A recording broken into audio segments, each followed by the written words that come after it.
Just reflecting on the most recent podcast interview, which was with Phumzile Moetsi, and she did a master's in business management, and a couple of takeaways from the interview.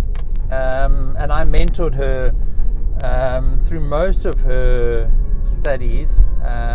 She was working at the same organization, so we had an opportunity almost on a fortnightly basis just to catch up and see where she was, how she was getting on with her research. So I had a good idea of her progress, and then I didn't mentor her towards the end, and I caught up with her in the interview just in terms of her finishing her graduation and then actually moving on to another role in another organization.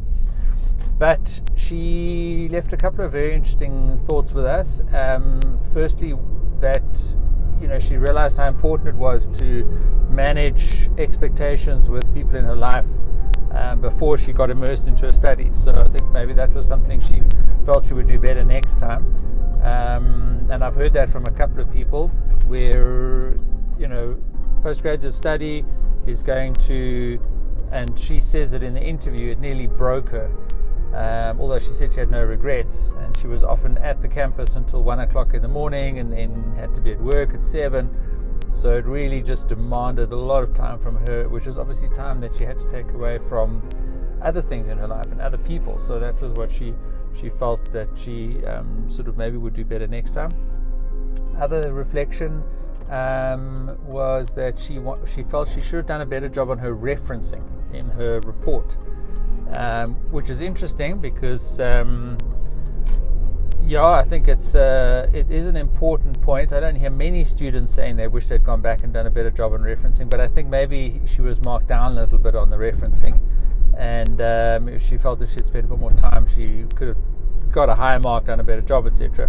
And I actually teach the principles of academic referencing and how the whole academic referencing system really works, and with particular aspects in EndNote, which is a reference library that you would use to keep all your references in one place, and then you link it into Microsoft Word.